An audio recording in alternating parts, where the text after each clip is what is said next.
All right, so we're going to get started here with John Webare. John has also, I'm not sure if any of you have downloaded it, but if you go into the conference feed, you can see John's PDF that he provided for this particular session. Let me paste it into chat just one more time so that all of you can take a look at that. It'll also be included on the resource page, but perfect follow-up to Allison's resume tips.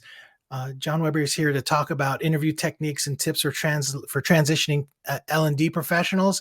John, I don't have a big bio for you. I know you've been in the industry in L&D for years and years, and you currently work in aviation. So I'm going to hide myself and let you maybe introduce yourself. Okay. Thank you, Louis. And thank you so much for this opportunity, Louis. It's genuinely an honor to participate among all these giants in L&D. And thank you again for that opportunity. Just a little bit about myself. I've been an instructional systems designer for about 17 years now. I started out as a subject matter expert and then progressed as a quality assurance role. And then during that time, I got my degree in instructional systems and then became an instructional systems designer. I primarily work in the government contracting space, where the military contracting, and I've been very involved in aviation training with primarily helicopter training, pilot training. So that's just a little bit about me. And then I wanted to just impart a little bit of my experiences with you on some interviews. I've been to a few interviews, and I hope to impart some experiences with that to you. So hopefully it'll be a little help to you. And then lately I've been seeing on LinkedIn, this is the way to transition to L&D, or, I have the answer. And what do you believe out there? And you'll probably want to listen to a lot of folks and go to events like this. And what do you actually believe? And I would say, listen to those folks and look for common themes that you might see and use that as your guide. So I'm going to progress on to the interviews. And I think the secret to interviews, or one of the secrets, is gaining rapport with your interviewers. And you do that by some great prep work that you're going to do. You're going to find out, maybe if they went to the same school as you do, and you can gain rapport on that front.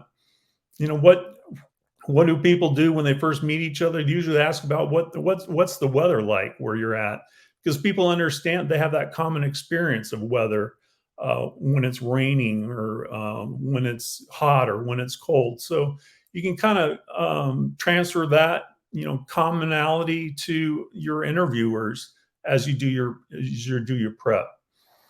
So I'm going to talk about the traditional process. I'll have a statistic here a little later to shed illumination on maybe an alternate view or an alternate process of interviewing. But first, I'd just like to start with prep. And that's by researching the company. You're going to look at the company website. And then from there, you're going to look at what the mission statement is, maybe their company values, and then with their community involvement, and find some topics that resonate with you. And then with that preparation, you might be able to start working a commonality with your interviewers. Look at company financials. Find out the health of the company financially. Any publicly traded company in the U.S., by law, they have to submit quarterly and annual reports, financial reports. And the Securities and Exchange Commission, through their system called EDGAR, you can look up those reports. For startups, you can use a site called Crunchbase to find out their health as well. So what I'm trying to point out is if you find out that a company is not doing so well financially, you might be walking into a toxic environment. You can also look at the required skills that are required from the job posting, and you can start ascertaining what you need to do to prepare to have those skills. It's just my opinion. If they're requiring a lot of like media development skills, to me that just kind of dilutes the effectiveness of an instructional designer, or it just, to me, it just takes away from that. But that's just my view. If you have those skills and you've upskilled and you have them, go for it. Social media, look up their Facebook, look up their Instagram, look up their Twitter feed, YouTube videos on there. If they're large enough, they might even have a podcast that you can start determining the roles of the people in that company in the instructional design space, and start getting even more intel on the what you have to do to start making a connection with your interviewers. Google and Google News, great resources. You can find out product recalls from there as well, so you can start to determine if the company is financially viable. Glassdoor and other employee websites, they're going to list company postings. They're going to also give employee reviews. And just remember, employee reviews, a lot of times, you have a disgruntled employee, and they might be inclined to write a posting on what they felt was bad about the company. So also, I don't know. Yes, that looks like the website on the chat there. So marketplace, determine in the marketplace what is going on in terms of competition, and you can find that by using a similar web. Type in the company's name and then search for similar sites. And that's going to bring up probably some competitors, and you can find out the environment they're working in. And then also, if you have any inside connections with that company, yes, please reach out and get with them to find out what their company culture is, what the roles are. Yeah, definitely that's going to be a great resource. Okay, applying. I talked with a connection of mine on LinkedIn who was a transitioning educator, and it took her about 4 months, but she imparted this pearl of wisdom to me, and that was that you have to have some type of system to make it efficient to make that transition. She said she was randomly at first looking at videos, and then that wasn't making her much progress. So she suggested this plan of action: learn theories first, learn the L&D software or tools, build your portfolio, update your resume, and then apply, and then repeat that process. Learn theories. I would suggest, at least know the ADDIE model. You might want to delve into Gagnet's 9 events of instruction. Personally, I like Dr. John Keller's ARCS model: attention, relevance, confidence, and satisfaction. It really helps you design your courseware or lessons so that you gain and sustain motivation. So, and then learn your software. And software and tools, to me, that's technology. And technology is to me is just the truck that delivers the instructional message.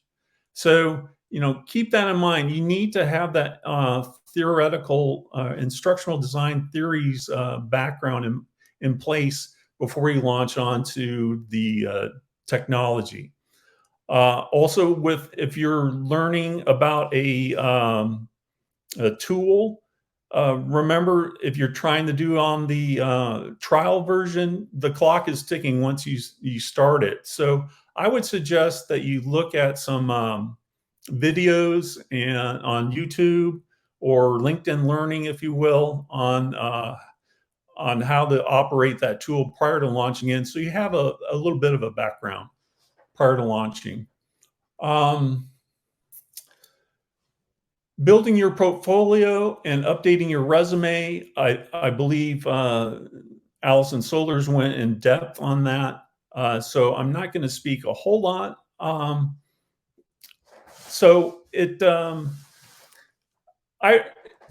This is just my 2 cents, my opinion about the portfolios and the resume. If there was someone out there that could build a portfolio on how to have a great email, what are the email best practices that you need? Who do you put in the to line? Who do you put in the CC line? What do you put in the subject line? What do you put in the body to make sure you're not wasting everyone's time? I'd love to see a portfolio on that, because I think it not only it's useful information, but it solves a business need. It makes it makes a company more efficient if people don't have to search their emails all the time to find something. So that's just my view of portfolios. Trying to make it business relevant rather than just some type of hobby. Though I know Allison had a lot of great info on here. And then resumes, my only suggestion would be keep updating it. Even after you land your job, update it regularly, on a regular basis, so you never know when you might need it. And then just keep applying. And my pointer for let's see. I'm just going to pause just a second on the chat.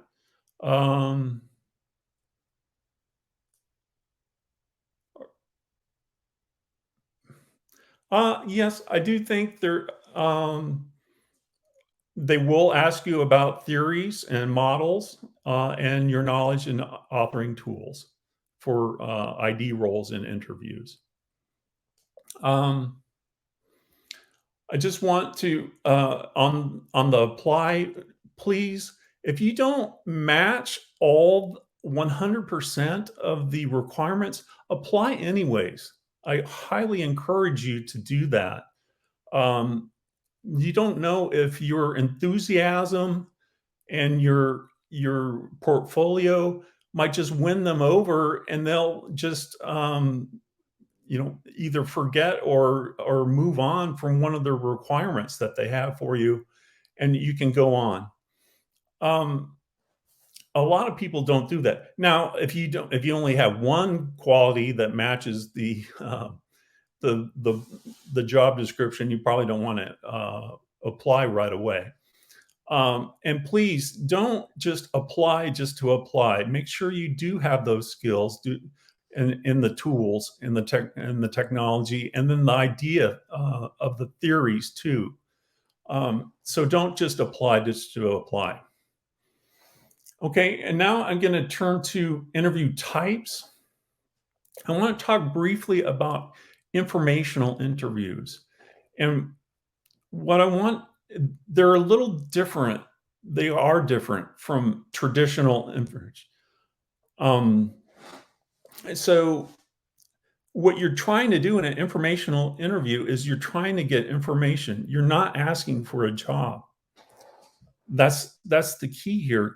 you're trying to just find out from someone if the field is for you. Does it match your passion? Does it match, what you want to do? And you talk to them a little bit more, and hopefully maybe down the road they can become a referral for you to lead into another job. I've heard that from a LinkedIn Learning, and I highly encourage you to look into LinkedIn Learning. They have trial versions, and some people, you can find your public library will give you a subscription to LinkedIn Learning. But I have just recently looked at a course called How to Land Job Interviews Without Applying Online. And they brought up a statistic there that when jobs are posted on the internet, you have less than a 3% chance of landing that job offer. And it sounds shocking to me, and it's just what I have heard. Yes, it's the hidden job market out there that is so underutilized. You're looking for referrals, and that's a lot of where you get your offers from are from referrals. And I highly recommend you, if you have LinkedIn Learning, to look at that course. Other types and more traditional, you have a screening interview, basically just trying to gauge your general interest in it, talking about a little bit about your situation, a little bit about yourself, how to answer that question. How do you tell me about yourself. I would suggest that you keep it on a professional level and go from there. My view on screening interviews, my advice would be if you know all the ins and outs of how to interview on these following interview question types, you'll be more than prepared to handle a screening interview. The one-on-one, or more of like the personal interview, we'll talk about the question types, but that'll prepare you for that personal interview. You have another interview type, and that's the group or the panel interview. And that is when you actually, if you were to go on site, you would have multiple people. My suggestion there is, of course, make eye contact with not only the person asking the question, but others in the group. Also try to gain rapport with others in the group too, not just the person asking the question. And then your second interviews, or third, fourth, and fifth nowadays, try to gauge on what your day is going to be like, who you'll be talking to, so you can research that person and or persons, and just to find out your best method of connecting with those people during that interview. And also, it might, if you're on site and it's all day, it might be a tiring day, but please be enthusiastic on all stages. Question types, interview question types. First one is a verification interview type, basically asking, what was your GPA? How long were you in this position? I haven't had a whole lot of those type of questions, but they are out there. Opinion, what would you do in this situation? For example, what is a strength? What is a weakness? Strengths are easy to come up. Weaknesses are a little harder. Please be honest with yourself and your interviewer, and saying that you do have a weakness, but also explain what you learned from that weakness and how you've improved, so you show growth to that interviewer. Behavioral, a challenging type of interview type, and a question. Basically, tell me about a time when you did this, or can you give me a specific example of this? That's where I suggest you come up with a list of your success stories. that you both you might have qualitative data for it and quantitative data, or if you don't have quantitative data, qualitative data is just as well to support your points or your success stories. And you want to the way I approach those behavioral interviews is the STAR method, and that is situation, task, action, and result. So you want to paint the picture of the situation that you were in, and then your task or your role in that situation, the actions that you accomplished to achieve a goal, and what were the results of that. You might have another question type or strange type questions, such as what kind of animal would you be? I'd kind of like to be a crow. They're very intelligent. They're get to see the world from a top-down view. The downside is you have to eat a lot of garbage. So that's a question. You might also an Amazon question in the past was, how do you pronounce the founder's last name? And to me, that kind of sounded a little bit like a game playing in a way, but I guess it would show your um, uh, preparation. And I think they want you to say Bezos. So, and then another one would be math questions, such as how many ping pong balls fit in a refrigerator? What is 999 divided by 5? Or and so, I mean, taking that example, 999. What happens if it was divided by 10? Kind of easy. You move the decimal one place to the left, 999.9, and then, well, 5's half of 10. So the answer is going to be double of 99.9, or 199.8 would be your answer. So just kind of have that kind of mindset of that putting the pattern together, or the your process of calculating something. I have yet to have that type of question asked of me, but they're out there. Another is, we're getting into work samples. I don't think they're really a question type, but we have a big healthcare organization in our town here, and they have a lot of instructional designers working on healthcare programs. Previously, probably about 10 years ago, they would ask you how to do something in Captivate, the authoring tool that they used. They would just ask you different questions. Now they are asking people to just sit down in front of the computer with the Captivate program from scratch and build a lesson. So that's kind of getting at the way that we're going towards in the future of work samples, I believe. As a transitioning person into L&D, your interviewer is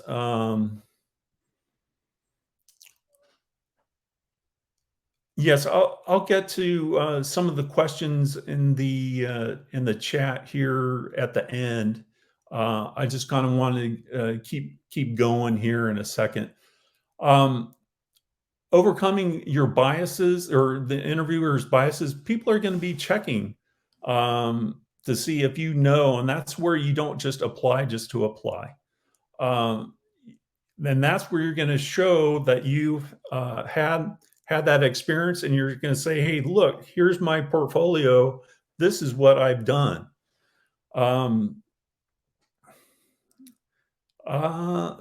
Did they give you a heads up before that type of interview? That's just, I didn't get that type of interview. I got the one about questions about Captivate, and I did not have any preparation or any a heads up notice that I was going to get that type of question. So just to overcome biases, just show them your work, and you'll be well on your way.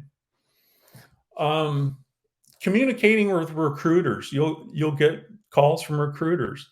Be on your toes when you talk to them. Treat them like you're treating how you would treat a company. And then be prepared to tell them about your situation, about yourself. And then they're also going to want to know what your salary expectations are, because they want to know that if you are overpriced for their company's budget, their client's budget that they're asking for. So my advice would be to research the market and say that I've researched the market. This is within the range. I'm comfortable with that range, and then go from there. You might be able to negotiate with the company later on. That's up to you. But the recruiter's going to ask you that question. I guarantee it. And then I want to get into some red flags that you might hear from interviewers. Remember, interviews are a two-way street. You need to ask some questions if you think something is not quite right. And then I'll bring up a couple examples here in my personal experience. It wasn't for an L&D position, it was for a management position. And I was going to be a lower level manager in a branch in the Southeast region. And I was interviewing with the business unit manager who was in charge of all the branches within the region. And then in that lunch interview, he said, I like to have spies in my branches that'll let me know what's going on. I remember saying to myself, spies? Do you really do this? I thought he was joking. But he wasn't, not at all. And I ended up getting the job. Is probably the most toxic work environment I was ever in. And because he played one against the other, there's a lot of backstabbings going on. Yeah. So if someone doesn't smell right, ask the questions. So another one was an actual instructional designer interview, and they asked me how I would solve the retention problem. And remember, one thing to remember about L&D and instructional design is training is not always the solution to a performance problem. It could be something else. And in this case, it was a management problem. So it wasn't a training problem. And I should have asked them, do you really think that training is going to solve a retention problem? So I later did a little more research and found out that they had a real bad employee turnover rate due to bad management practices.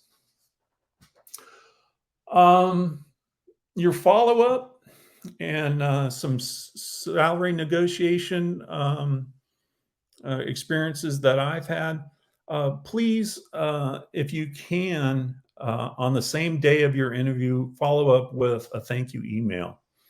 Also, please, at the end of your interview, try to ask what the next step is or when you'll be hearing from them again, so you can follow up in an appropriate time frame. Excuse me. And your correspondences with the company, don't sound desperate. Just stay within the confines of their timeline, and then go from there. For salary negotiations, if you think you're getting down to, let's say, 2 companies that are going to offer you a position, you might want to strategize a little bit and have those last interviews right around the same day.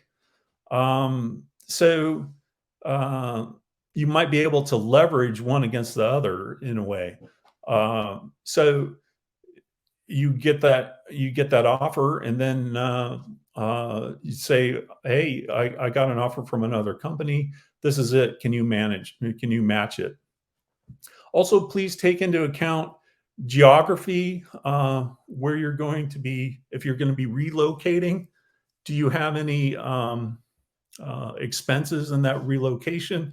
Are you relocating to a company or a portion of the country that's going to be a higher cost of living? Take that into account when you negotiate. A couple personal stories. I did get offered one time a job, and they told me what the salary would be, the starting salary, and I just said, honestly, I wanted to talk to my wife prior to accepting the offer. And then later that evening, I got a phone message that, oh, yeah, we can up it a little bit more. And, I wasn't trying to negotiate or played hardball with them, but they took that silence as me trying to play hardball. And people hate silence. Another experience is when I figured I might have to take a pay cut to stay employed. I figured that my current employer was overcompensating people, and they weren't winning a lot of contracts. In fact, they had dried up winning any contracts, and that's where I needed to pivot and move to another company that I figured that was winning a lot of contracts, but was paying their employees lower. So you kind of have, in a way, that's kind of an anti-negotiation, but in order to stay employed in L&D, I had to do that. And that was kind of a tough pill to swallow, but in the end, it worked out because I'm still with that company over 8.5 years. And now I just want to talk about a little bit of some sample questions that you might hear on your interviews. And then, so the first one is, how do you deal with subject matter experts? And my experience with them is with subject matter experts, you're trying to get the tacit knowledge out of their heads. And what I mean by that is they have done the steps so much to get to the end result that it's just automatic to them. And so they have a hard time expressing each individual steps. And I like to use a program. It's just mind mapping type of software. The one I like is called Inspiration. They have a rapid fire feature where people can just shout out information or steps, and then you can move them around in the logical order that they would happen. So that's how I deal with SMEs. You also might get a question on how do you limit the amount of information that subject matter experts provide, because a lot of times they'll want to add everything. They want the student to know everything, and that's not always the most efficient way of learning. And how to do that, I think, is to look back at your learning objectives. And I think Dr. Kirby talked in the session about how to develop learning objectives, and just align the content and ask that subject matter expert, is this getting to this learning objective? Is this getting to the learning goal? And usually they'll say, well, no, it's not. Yeah, we probably need to cut out that information. How do you prioritize work? Another question. I use the first in, first out method. And how do you do that? In my experience, I get some input from QA. I might be working on one lesson, developing it, and then QA might come back and say it's cleared QA, and that lesson is the closest to being delivered to the client. And so now I have to jump on that. So that's how I prioritize things, by the way they have to move to the client and their priorities in receiving it. How do you stay organized? One way I do is I get yes, QA is quality assurance. One way I get organized is I get a ton of emails on my projects. And at first, I was just swamped in the amount of emails that I got. And I was just going through it, and I was spending a lot of time on my project. And finally, my manager said, "You gotta have some quality of life, John, and reduce your amount of hours."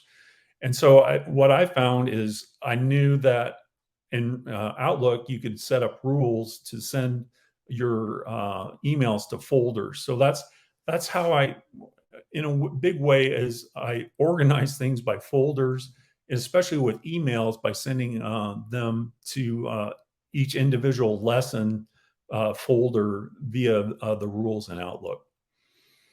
How do you collaborate others? I've been blessed to be on big teams in my roles. We have multimedia specialists. We have quality assurance people. We have programmers. One way I found to effectively collaborate with others is to learn their language. One time I was asking the artist or the multimedia specialist to make a call out. I thought that was just a highlight, but to them, it meant an exploded box to magnify what you were looking at. So learn their language. Once I learned that, when I requested that call out, that's what I was talking about, and that's what they were talking about too. So we're all on the same page. Um, and one last one, and that's kind of a big one: explain your design methodology or your process, and then walk them through real life examples. You might want to start with, I like to use ADDIE, and analysis, design, development, implementation, and evaluation process.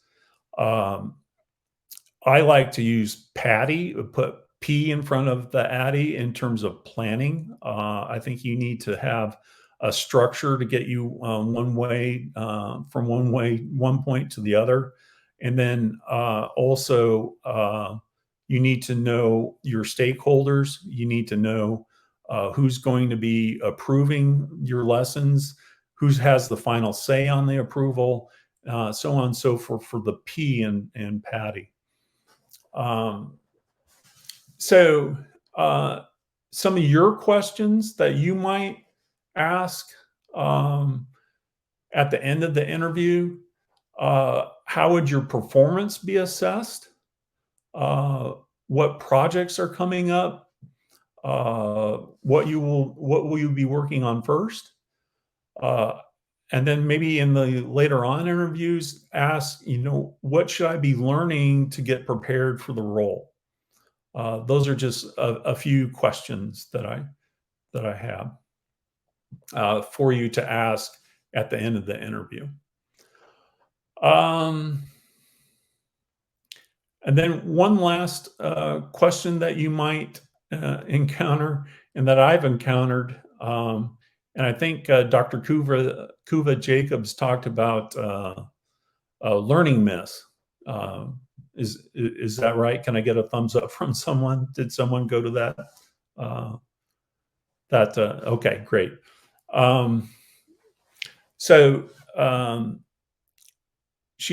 I hope she talked about learning styles. I've actually had that asked of me in an interview. What was my view of learning styles? And I could tell from the interviewer that he really believed in learning styles. So what do you do then? And I think my best suggestion is try to answer as politically as possible in that situation.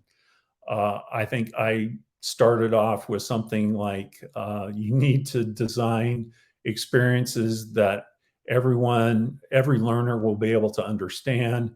And then I moved on and kind of dismissed it away a little bit. But that's, you might run into something like that, into that situation. So uh, at that juncture, I'll kind of quit now, and thank you for everyone for attending. And I'll look up in the chat. I think there was some questions. There were some questions. Let me help you out here with some of that. You know what, John, what's your focus in instructional design? Aviation. Like, what do you do? Like, mostly, are you more of a project manager? I'm more into in the development.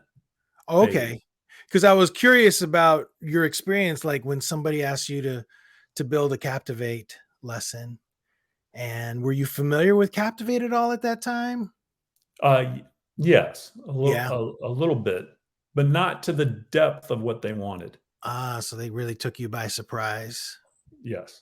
Yeah, because I think that I know that I've seen in other situations, heard from other folks, like that's a tough one when somebody asks you to sit down. It's like, okay, build me something in storyline real quick. We want to see if you can do that. But I know that from what I've heard, I think that people look at your resume and they want to see like things like project management really, really stand out, unless like within the job ad itself, where they say you must be able to do this and this and this in these particular tools. So I just want to sort of bring that up because a lot, the transitioning teachers, some of the folks in our audience, I would hate for them to feel like they would be going into an interview needing to build something in Captivate right away. It's really good to know the tool and just, understand it and just get to, just a basic understanding of it. But hopefully you wouldn't be in a situation right away where you'd have to build something significant. Yes. All right, let's see. Ellie was asking, is it common to be asked to explain or talk about your portfolio? Do they ask questions about a piece that is included in the portfolio?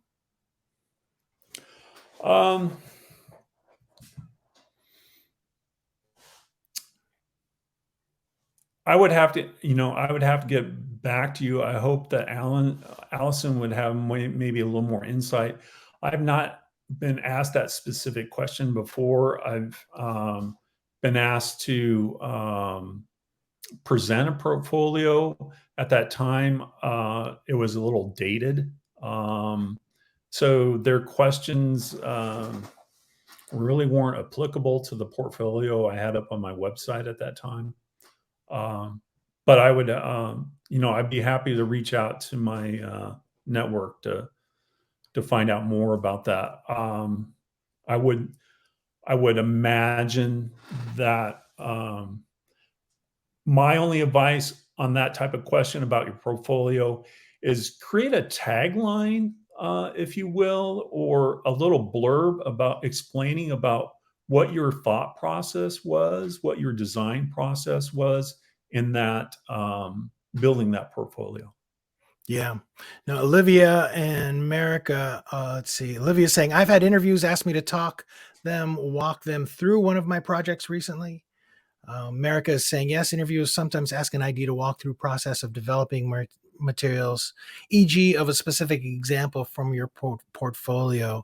Let me drop this in because this made me think of this. I had a guest on TLDC named Jamie Villanueva. I'm going to paste a link on our website where he is like a Silicon Valley instructional designer and works all over the place. I think like Facebook, Tesla, just goes from place to place.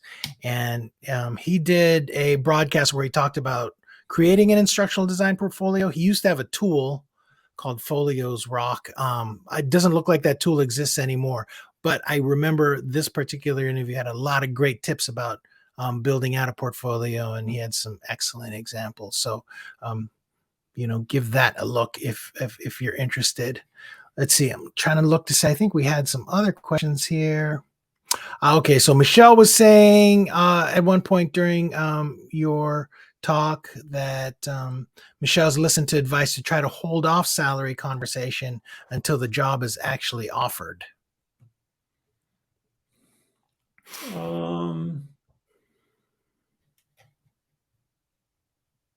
Oops, and there's a yeah, comment there. I mean, that's where you're going to be. I mean, once it's offered and you get a salary, you're going to be able to, if you have another offer, that's where you're going to be able to leverage. So, uh, I mean, me personally, and that's just John's opinion, I would agree with that advice. Okay.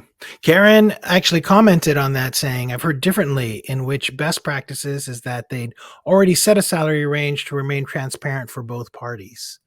So it probably can go different ways. Yeah, I think it's situational dependent. Right, right. America is adding here. Also, some states are now requiring the salary range to be published with the job description. Um, yeah. On here, Cindy. Cindy says the recruiter should be checking salary expectations in the first or second interview. If they don't discuss it initially, don't ask. Okay. Very Yeah. interesting. I mean, that's where I was talking about when talking with a recruiter, they're going to want to know what your salary expectations are, because they don't want you to be overpriced out of their clients' range. Right. So if you're getting stumped in an interview, John, like say you're just getting asked some questions that you really don't feel qualified to answer, do you have any advice for that? Uh, I would be honest and say you don't know, uh, but I hope that you would have enough evidence of preparing a portfolio and learning ID theories that you're able to exhibit a willingness to learn. Hmm. I think that's key. Okay, great. Great. Let's see. Daphne's asking, what would you recommend putting on your LinkedIn profile when you're making a career transition? Do you put your current title, your desired title, aspiring, plus your desired title? Any recommendations there? Uh, yeah, that's kind of a back and forth on LinkedIn. I think your desired um, what your desired profession would be. I think that's okay. And there's a lot of tricks to your portfolio too. Do you know on your LinkedIn, your link, your actual link to someone to look you up on LinkedIn?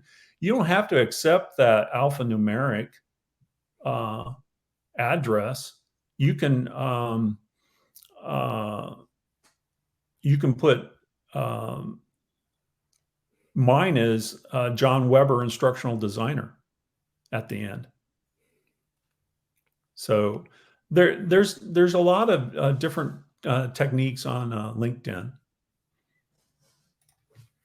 Nice. I'm actually going to look up your profile now and link it in chat. There we go. Oops.